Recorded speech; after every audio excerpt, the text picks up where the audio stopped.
Welcome to our video about teaching vocabulary in EntreCultures. Our objectives for a short time together are for you to be able to explain what teaching vocabulary in context is and why it's beneficial, to identify the vocabulary sections in EntreCultures, and to use the resources that are part of EntreCultures to teach vocabulary in context. Teaching vocabulary is a necessary ingredient for all communication. Language learners must be able to acquire it and retain it in order to communicate. Learning vocabulary is a cumulative process. It must be taught, learned, and recycled. What do we know anyway about teaching vocabulary? Let's look at 3 things that are critical for acquiring vocabulary. First, in order for learners to acquire and retain vocabulary, they need to encounter the words in a variety of contexts, often requiring up to 16 different encounters. But what does in context mean anyway? According to Schrum and Gleason in the Teacher's Handbook, Contextualized Language Instruction, context is the set of circumstances in which tasks are performed. Let's look at an example. Let's say the content you want to teach, the vocabulary in this instance, is related to school supplies. Instead of giving students a vocabulary list with the pictures and words in French, you could present the vocabulary in context by introducing the vocabulary of school supplies found in a back-to-school ad from Algeria. Shopping for school supplies provides the circumstances for students to use the language in real-world tasks. Let's think about another example. Let's say our content is clothing vocabulary. What are some contexts that learners could participate in to acquire those words? It could be shopping, it could be packing for a vacation to a particular climate, or maybe it could be comparing fashion in the learner's community to that of teens in a French-speaking country. Whatever context it is, learners need a variety of encounters with the words in order to acquire and retain them. Secondly, learners remember words when they have manipulated them in a variety of ways. In other words, they need to use the words in different modes of communication, be they interpersonal speaking and writing, interpretive listening and reading, or presentational writing and speaking, as well as tasks that are both receptive and productive. Third, learners forget words within the first 24 hours after introduction, so it's important for them to continue to use the vocabulary with tasks that reinforce and recycle the words. Again, they should manipulate and use the vocabulary in a variety of contexts and in different ways. Let's take a closer look at what this looks like in a unit from EntreCultures Level 1. In EntreCultures, vocabulary is presented in sections called Comment dit-on. In EntreCultures, there are 3 Comment dit-on sections per unit. In this example from EntreCultures 1, Unité 2, Comment dit-on 1, you will notice that the vocabulary is presented in context.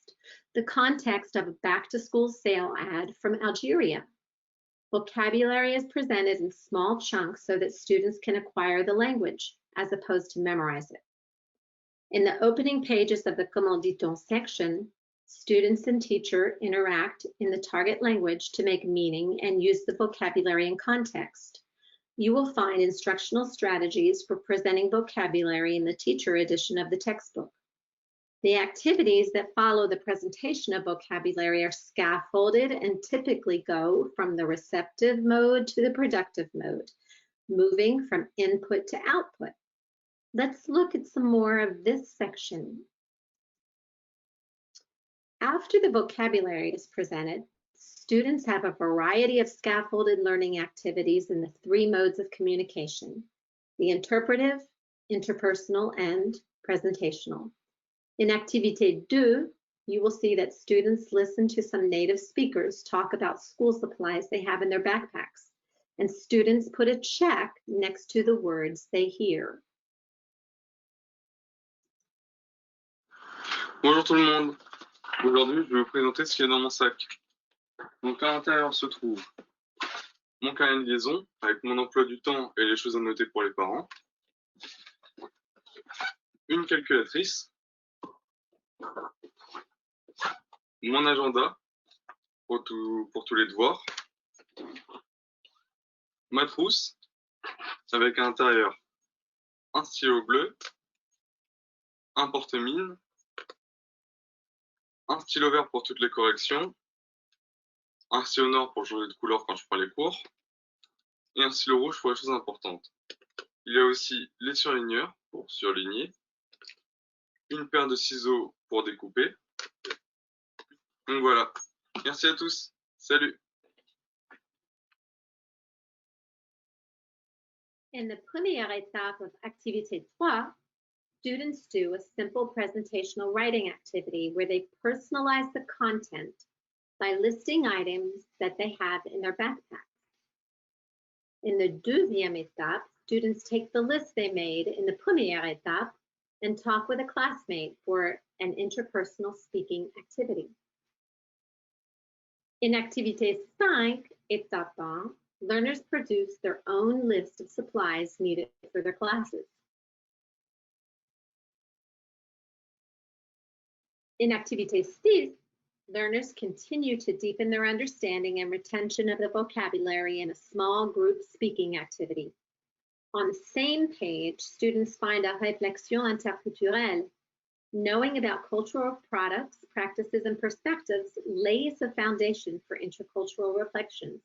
So you will also find sections called Zoom Culture and Réflexion interculturelle that ask students to reflect on various aspects of the vocabulary within a cultural context.